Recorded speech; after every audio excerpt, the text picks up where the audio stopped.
gentlemen, welcome to our show. Remember, this is the biggest show in East and Central Africa, and this is Kuomoka Monday. I go by the name MC Joshua alongside. You can call me Dee or you can call me Doreen. So Dee the actress, and today we have a very big guest. And again, this is Kuomoka Monday. So the guest, anaitwa Kirubi, and he'll tell us more about himself. Thank you so much for inviting me. Yeah, just like you mentioned, my name is Paul Kirubi.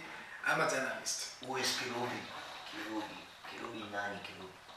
Kirubi ni mtu ambaye anapenda kujishughulisha na masuala mengi tu, ikiwemo ukiangalia safari yangu ndo niposa nikafika nikawa mwanahabari. Ija nichukua ati niliamka kwamba jana alafu leo nikakuwa mwanahabari. Imechukua safari ndefu sana. Tuseme tangia nilipokuwa chuo kikuu cha MKU, wakati huo nilikuwa mwanachama wa muungano kutetea haki za wanahabari, the Kenya Correspondents Association. Kwa hiyo safari ilianzia hapo. So Kirubi, talking of Kuomoka Monday, what is the connection between you and Chris Kirubi? Ni swali ambalo wengi wamekuwa kiniuliza kwamba labda tuna uhusiano wote. Lakini hakuna uhusiano wote kati yangu mimi na Kirubi. Kama ni kuomoka, umeomoka peke yako. Nimeomoka peke yangu. No connection. Yeah, bila shaka. Hamna connection yoyote. Mimi najituma na masuala mengi sana. Sio tu wanahabari peke yake, kwa sababu mida za awali ama miaka zinazokuja huenda nikajihusisha na masuala mengine, kwa sababu sasa hivi nanuia kuwa the national coordinator wa Kenya Interfaith Youth Council. Ndio. Ni mojawapo ya tasnia ambayo bado nazidi kufukuzia. Lakini pia vile vile bado mimi ni newscaster. Yeah. So Kirubi, you can tell people as in Kuomoka, so how was your journey? How did you start? Kama nilivyosema hapo awali kwamba safari yangu imekuwa ni ndefu sana. Wakati huo nilikuwa first year katika chuo kikuu cha MKU. Nilikuwa fresher, yeah. You're not talking of Kuomoka, everyone is in the it's the trend, Kuomoka. You're there, so tell us your journey. Naam. Wakati huo kama nilivyosema nilikuwa katika muungano kutetea haki za wanahabari, the Kenya Correspondents Association.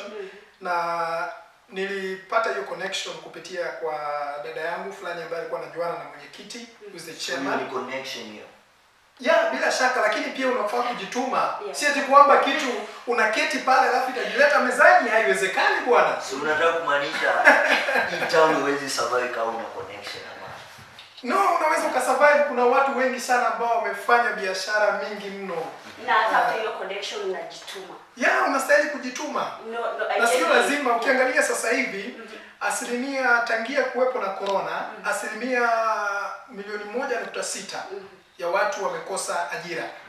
Na hiyo asilimia bado inazidi kupanda kabisa. Kumaanisha kwamba sekta nyingi sana humu nchini zimewafuta watu kazi.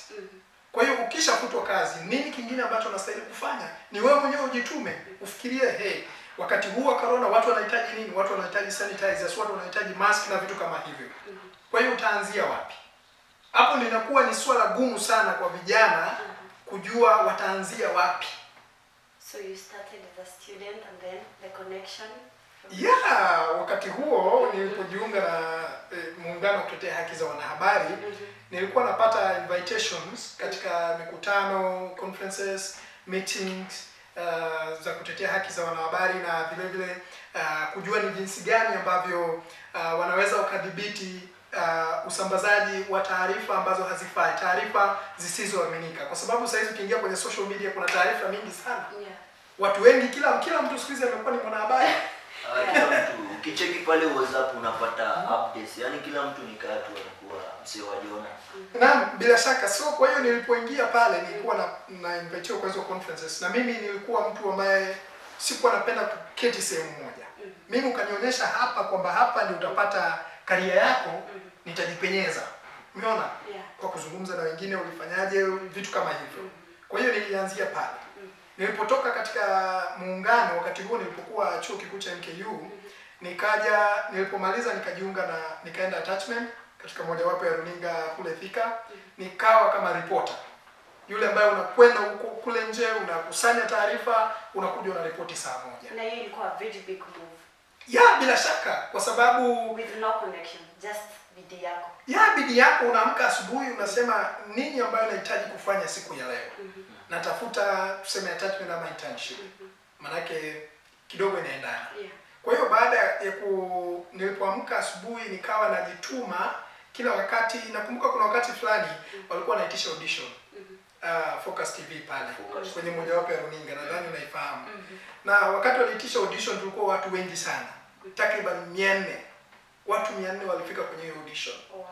Na mimi nilikuwa labda tuseme nambari 300 hapo. Na nilipofika pale nikawa kwa sababu nilikuwa na ile talanta. Nakumbuka nilipokuwa shule ya upili nilikuwa mwenyekiti wa muungano wa wanahabari. I was the chairman of journalism. Yeah. Na so pesa ulianza ushika pesa kitambo. Tuseme wakati huo sikuwa nalipo kwa sababu najua ile vitu vya shule, na club kama kawaida.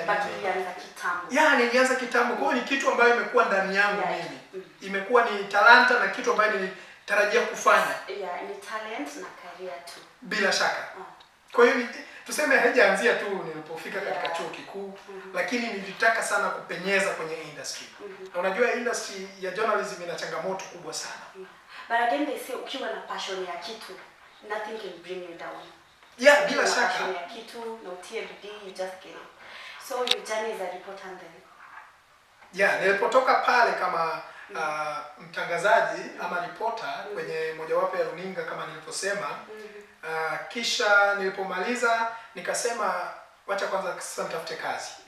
Na unajua bwana, kuingia kwenye industry ya media hapa Kenya kidogo ni ngumu kwa sababu kuna wengi ambao wamefanya mass communication, lakini inakuwa ni balaa wao kupata kazi.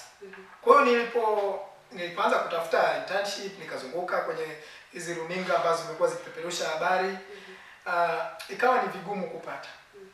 Nikamaliza mwezi wa kwanza, bado tu nilikuwa mwanachama wa ile KCA. Kwa hiyo nilikuwa nazidi bado kwenda zile conferences na meetings ambayo mpaka kwa sasa bado mimi ni mwanachama. Bado sijatoka kwa sababu niliona inanisaidia sana. Ni uti wa career yangu. Kwa hiyo nilipomaliza pale kuwa reporter, kisha baadaye nikasema kwa sababu sijapata kazi na nimekuwa nikifanya broadcast, kutangaza tu kuonekana pale kwenye TV, mbona nisijihusishe na PR firm, the public relation firm. Nikasema wacha niende nitafute internship nyingine. Nione kama kweli nikimaliza hapo nitafanya nini? Nitapata labda kazi ama nitajishughulisha. Ukiangalia organization mingi sana walipi. Hata runinga siku hizi hawalipi. Inakuwa ni vigumu sana. Kwa hiyo nilipotoka pale nikajiunga na Kenya News Agency. Hiyo pia vile vile inatoa nafasi kwa wanafunzi ambao wamemaliza wanatafuta internship. Kwa hiyo nikajifunza kuandika taarifa za habari, newspaper writing na vitu kama hivyo na public relation. Nilipomaliza pale sasa nikawa naandika taarifa kwa muungano wa kutetea haki za wanahabari. Nilikuwa nikienda pale kwenye field napata taarifa fulani, naiandika hiyo taarifa kisha natuma. Kwa hiyo wao wanachapisha pale kwenye mtandao wao. Nimefanya taarifa kadhaa. But that one was not for free. Now you are getting something. Siwezi nikasema kwamba nilikuwa napata kitu kwa sababu ilikuwa bado ni internship na unajua Kenya News Agency wako wanalipa wakati huo. So ulikuwa unajituma. Ulikuwa ni kujituma.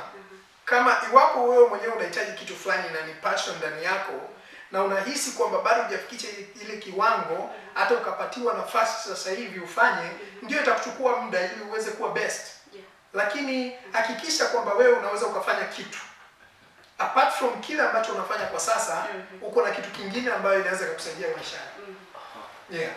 So don't be playing. Paul, can you tell us, is it true? See, you umetafuta kazi for a while. Is it true that hii kazi ya media, sometimes they check the university that you are in, you are, as in they are choosy. Sometimes they say that, as in lazima ukumesoma university fulani ndio ufanye, I don't know. Ni swali ngumu sana kulijibu, lakini niseme kwamba hiyo imekuwa ni dhana ambayo imekuwa ikiendelezwa sana humu nchini na hata wanafunzi wenyewe wamekuwa na vitu kama hivyo akilini mwao, lakini siwezi nikasema ndio au la. Siwezi nikapinga, manake ukiangalia kwenye industry sasa hivi inategemea na wewe unaweza kufanya kitu gani. Uko na kitu gani ambayo unaweza kuonyesha. That is why unapata kwamba media zingine zipo juu kuliko zingine kwa sababu ya ubora wa yule mwanahabari katika kupeperusha matangazo, katika kuchapisha. Inategemea pia na creativity, talent, passion. Alafu unajua media industry ina changamoto kubwa sana, na changamoto mojawapo ni wewe jinsi gani unaweza ukapata taarifa nene ama taarifa kubwa, taarifa zenye kuifanya iwe taarifa zaidi. Ndio. Na sasa umefika wapi? As in Panawa, where are you? And what are you planning to do next? Kwa sasa kando na mimi kuwa mwanahabari, nina vitu ambavyo nanuia kufanya kando na hayo. Na ambayo nakumbuka pia wakati nilipokuwa shule chuo kikuu MKU pale, nilikuwa nasema kwamba natamani sana kuwa mwigizaji kando na kuwa mwanahabari. Na nakumbuka kuna kipindi fulani tumeshawahi kuigiza pale MKU. Nilikuwa naigiza kama wale ambao wanasema ni sponsors. Na ni moja wapo wewe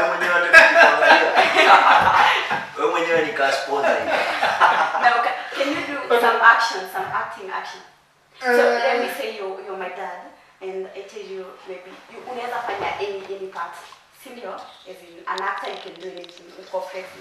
You're my dad, and I tell you I'm pregnant. How do you react? Unajua katika filamu, wacha kwanza niseme hivi kabla sija labda igiza kidogo. Filamu wakati mwingi haikui ni wewe kwenye karakta yako ama wewe kwenye kiatu chako. Unachukua unavalia kiatu ya mtu mwingine. Na hiyo pia inategemea na ile talent ambayo unayo. Umeona? Kwa hiyo wakati huo nilipoigiza ile filamu, nakumbuka kitu ya kwanza ambayo iliwashangaza wengi sana. Ilikuwa ni filamu ambayo tulifanyia kule chuo kikuu. Ikatokea, sijui naweza nikasema ni bahati mbaya ama ni bahati nzuri, nikawa nimekiss demo wa wenyewe. Noma sana ukiwa pale nyumbani na kuambia hapa ni moto yani. Unasemanga moto kama pasi. Sasa yule alikuwa ni demo wenyewe wamemweka kwenye ile simu. Mimi nikamkiss kwa bahati. Hapo ndo filamu ikaishia. Ilikuwa stage. Ilikuwa stage. Na kulikuwa na audiences. Ndio kulikuwa na audience kadhaa. Kwa sababu rehearsals hakukuwa na hiyo part. Au kufaa kumkiss. Ama ilikuwa ama extend. Ndio ilikuwa, lakini ili extend. Sikuwa natarajia. Unajua pale wakati mwingine unajipata huko kwenye kiatu ya mtu mwingine mpaka unapitiliza mawazo yako haiko tena ni wewe yule. Unaona? Kwa sababu acting inatokea hivyo. Tafadhali usije ukamkiss. So ukaendelea kabisa. And then what was the reaction? Hiyo filamu ilikuwa nzuri, lakini hatukuirudia tena. Ilishia hapo. Alafu tunahitaji kupotea tena kukorofishana vitu kama hivyo. Hata nikidhani mpaka sasa hivi sidhani kama wako pamoja. Wow, ilikuwa hard. So some action. Kwa sasa kufanya action ni ngumu. Yote tu. Wani comfortable. Lakini nani alikupa mimba? Nani alikupa mimba? Nitakwambia baba, unaweza nisamehea. Kusamehea vipi wakati ulikuwa unajua tendo ambalo ulikuwa unafanya wewe? Lakini baba, si mimi mtoto wako. Hujafunzwa na mama yako? Mama yako yuko wapi? Wow. no sana. Kwa hiyo nilitamani kuwa sana mwigizaji na ni mojawapo ya tasnia ambayo bado nazidi kufukuzia kwa sababu kwenye industry pia unastahili ukatengeneza brand yako ikawa ina uzito fulani. Ndiposa uwe na jina ambayo itakusaidia katika maisha na pia kubadilisha dhana ya watu wengine kwamba kazi haipo. Umeona? Kwa hiyo ni mtu mwenyewe kujituma. Ndio. So we are in Nibs, we are at Nibs, wanna offer very many courses like cosmetology, fashion and everything. So guys, you can apply. And what else can you do in Nibs? Yeah, remember kuna pia School of Journalism. Watu wangu wa Joya, kuna pia School of Hospitality. Kuna pia, yani hii ingine inakuanga ya Ni shule kubwa kabisa. Shule kubwa kabisa. Kuna pia School of Fashion. Yani wale wase upenda maluku hivi yani. Kuna pia School of ingine inakuanga Business. Noma sana. Na pia wako na January intake, wako na pia September intake. Yeah, and online classes. Aha. Kwa hivyo hebu tuambie zile challenges ambazo umepitia kwa hii industry ya utangazaji.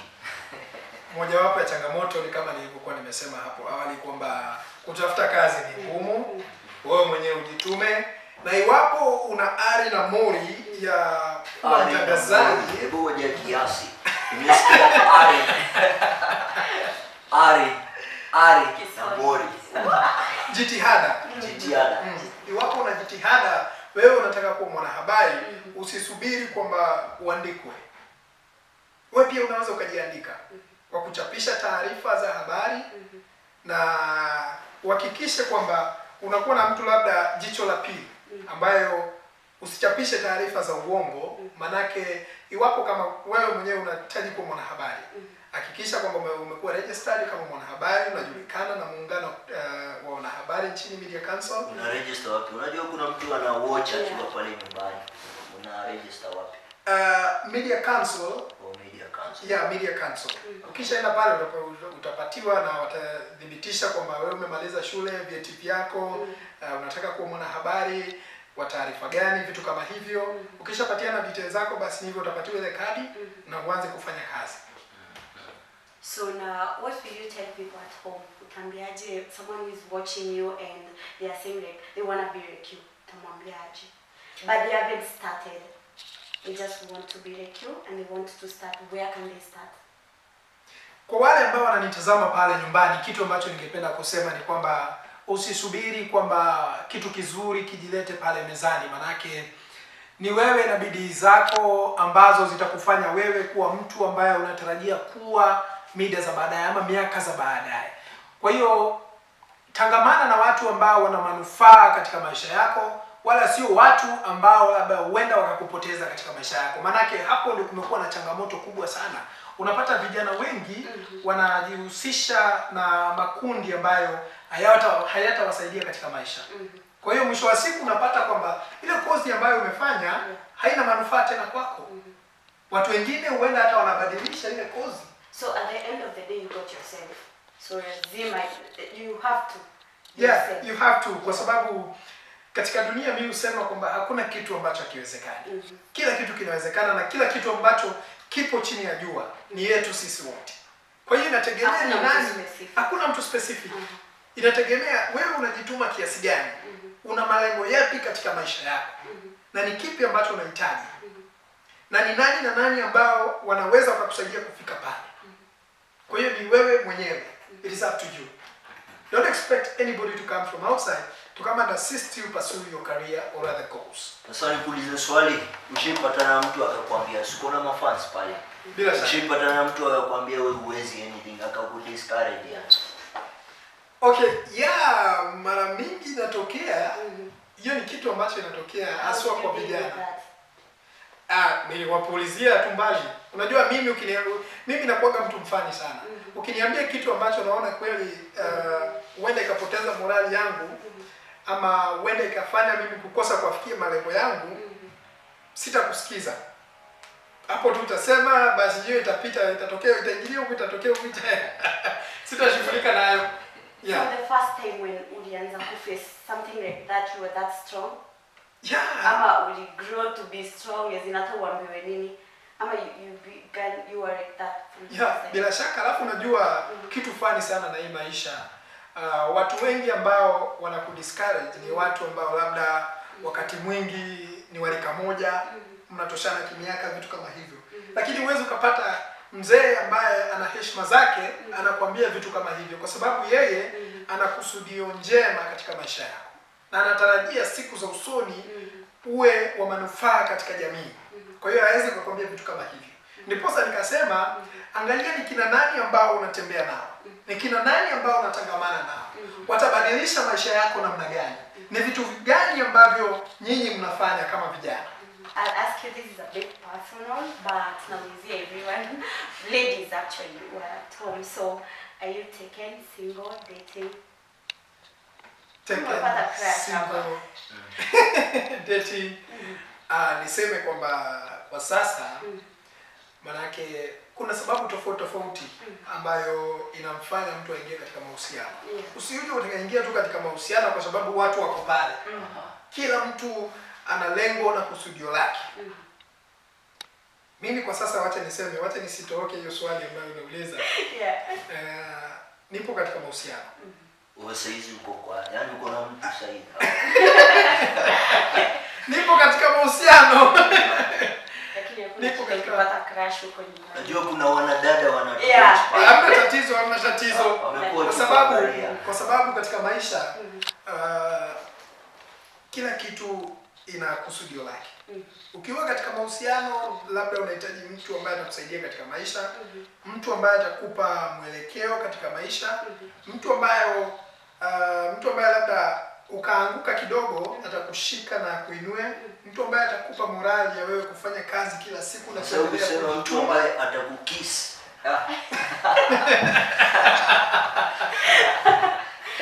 No. That's why nikasema kwamba inategemea uko na mtu kwa manufaa gani, uko na mtu lengo lenu ni gani, kwa sababu kila mtu ana characters na personality yake tofauti. Kuna mwingine ambaye ana labda kusudio. Ukiangalia sasa hivi vijana wengi ambao wanaingia katika masuala ya siasa, labda kuwa governor, kuwa senator, kuwa MCA, unapata katika jamii ambayo wewe unatoka wanahitaji labda uwe na bibi. Umeona? Lakini labda umri wako hujakuruhusu, hujafikisha ile umri ya kuwa na mke. Kwa hiyo pale inakubidi umekimbia na kufanya vitu haraka ili uwe na mke. Umeona? Kwa hiyo kuna sababu nyingine ambazo huchangia mtu kufanya vitu fulani. Lakini mwisho wake huenda ukawa manufaa ama ukakosa kuwa manufaa. So talking of relationship ni ngumu. So how do you manage relationship and job? Being that you kind of busy person. Ni kuelewana. Mkishaelewana na huyo mtu ajue kazi yako iko hivi na hivi na hivi, wakati mwingine upatikane, wakati mwingine unapatikana. Alafu pia unajua katika mahusiano ladies they invest so much. Ameweka emotions pale, ameweka feelings na kila kitu pale. Anaingia full. Na unajua sasa hivi trust bana haipo.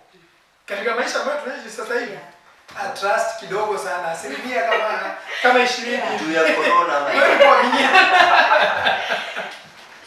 Sijui ya corona. Hii corona unajua imefanya watu wengine wamepata mke na bibi kaunti zingine kwa sababu ya lockdown. Na wengine hawana bado. So it's not a challenge. To me sioni kama ni challenge kwa sababu nina lengo fulani. Unaweza ukawa na dem kwa sababu unataka maybe akusaidie kitu fulani. Kwa sababu mimi wakati mwingi naona majukumu ni mengi. Kama nilivyokuambia, mimi sio mtu wa kupenda kushindwa katika maisha. Mimi ni ule mtu wa kusonga na kwenda. Unaona? Kwa sababu naamini kwamba hakuna kitu ambacho hakiwezekani. Labda mida za baadaye utakuja kusikia maybe mimi ni ambassador ya vitu kama hivyo. Kwa tukiangalia in the kitu ka around coming kitu ka 5 years, ungependa kuwa wapi? Miaka 5. Kwanza kabisa kabla hatujaanza kwenye interview nadhani nilikuwa nimekuambia kwamba kule nyumbani ambapo mama yupo sasa hivi, kwa sababu najua familia yetu kidogo ipo kila sehemu. Kuna wengine wako Tanzania, wengine wako Kenya. Umeona? Kwa hiyo unapata tuko a little bit scattered. Lakini kule ambapo mama yupo sasa hivi, vijana wako walitarajia sana nisimame niwe mheshimiwa, lakini nikamwambia subirini kwanza hadi upate bibi. Sio kwamba nipate bibi, lakini okay, unajua wamekuwa kiniona sana kwenye runinga, nachambua masuala ya siasa, naonekana mpevu kidogo akilini, ninajua kupanga mikakati, vitu kama hivyo. Ndio maana wakasema bana, huyu kijana tunamhitaji. Lakini mimi ningependa kuambia kwamba nitakuja, lakini wakati si sasa. Umeona? Wakati si sasa. Lakini muda ukifika, iwapo jamii wanakuhitaji, basi unachapia kazi. Ni kama nini yani? Siwezi nikatabiri kwa sababu kama nilivyosema hapo awali, sasa hivi kitu ambayo inanisumbua kichwani, nina miradi mingi sana. Nina initiative ambayo nilianzisha inaitwa Vuguvugu la Vijana Mashinani. Bila shaka. tunatarajia kwanza tuiregister. Tukisha register tutafute donors ambao watakuwa wanatusaidia katika kuendesha ile. Ni initiative ambayo ni ya kusaidia watu ambao hawajiwezi katika jamii.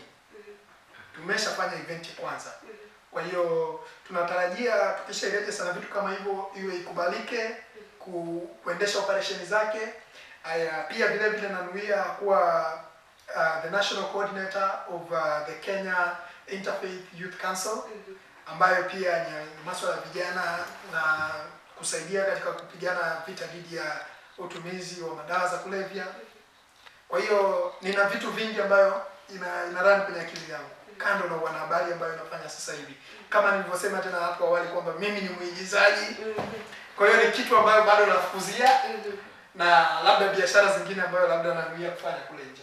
Zile biashara zile. Naam, bila shaka. So Paul, I would kindly ask you to talk to someone at home, to talk to msanii who is feeling like giving up.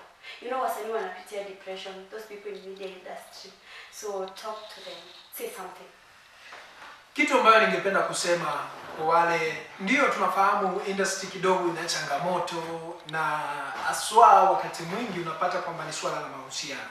Wewe kama msanii ama wewe kama media personality, kitu ambayo ningependa kukuadvise ni kwamba kuwa na lengo fulani katika mahusiano. Usiingie katika mahusiano kwa sababu ya swala la mapenzi. Ndio inaanzia katika mapenzi, unampenda mtu, lakini kuwa na mtu ambaye anaweza kukusaidia kufanikisha ajenda zako. Wala usije ukaenda huku, tunasema kuhanyahanya, sio vizuri.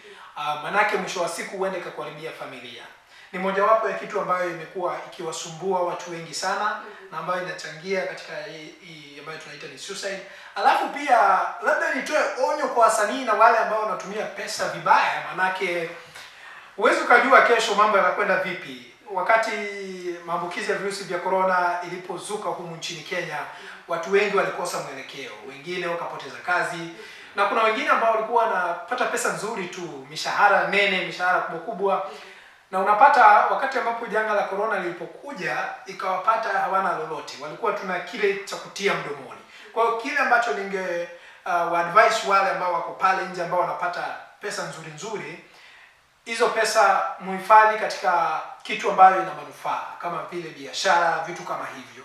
Pia yule ambaye unaye pale kama supporter wako ama mpenzi wako for companionship, msaidie pia na yeye ajiinue na awekeze katika vitu ambavyo vitasaidia jamii na familia kwa ujumla. Kwa hiyo kupoteza pesa na kutumia pesa vibaya si jambo nzuri. Ndio tunafahamu kuna raha kule nje, lakini ifanye kwa kiwango fulani. Ndio. Asante sana. So again, Nibs College, they offer fashion, as in cosmetology, everything. And when should you apply? Pia we have main campus in Thika Road. Yani ukitembea tu pale Kimbo. Kimbo is ukishapita Ruiru unapatana main campus. Pia kuna Nairobi CBD campus. Also we have Thika. Watu wangu wa Thika 237. Tuko na Thika Town campus. Tuko na pia Ugata Rogai. Watu wangu wa Rogai yani. Unajua wanasemanga Rogai ni mbali. But Rogai we have a campus. We also have watu wangu wa diploma certificate. Tuko na pia computer science. Tuko na pia we have also co-curricular. Unajua hiyo word wewe inanishinda kutamka yani. Tuko na whatever activities. Yeah. So unaweza tembelea hicho, kuna kizungu sometimes inakuwa ngumu. But nimejaribu kutafuta hii jina kwa Kiswahili. Kuna pia tourism, hospitality. We also have engineering. Exam bodies, tuko na pia NEC, tuko na watu wangu wa ICDL, the digital skill standard. So Paul, people are asking as in watu wengi wanaweza taka kuwa news anchor and all that. So can you do some news anchoring, at least actions? Yeah. Report something or anchor something. nifanye nini sasa? Yeah. Unaweza ni report imeshindwa ni kizungu. Kwa Kiswahili ama Kiingereza ama yote Yoyote tu. Ile lugha wanaweza elewa pale nyumbani. Kina Devi wakiwatch pale nyumbani. Watch pale nyumbani. Kina Barabara kabisa mpenzi mtazamaji, asante sana kwa kujiunga nasi hapa kwenye Nims College ambapo tutakuwa tunapeperushia matangazo haya chini ya dakika 10 zinazokuja mbele. Mimi ni mtangazaji wako Paul Kirobi. Sina la ziada kwa sasa, lakini mide za baadaye tutakuwa tunapeperushia habari kemkem. Usiende mbali. Naam, sijui hata mimi nijaribu ama unaona vipi? Nijaribu. Nitajaribu kesho. Thank you guys for watching. Asante sana kwa kuja. Thank you so much. Wacha tusalimiane na hii salamu. Juu ya corona. Yeah, this is Fagilia TV. Tune in. Thank you.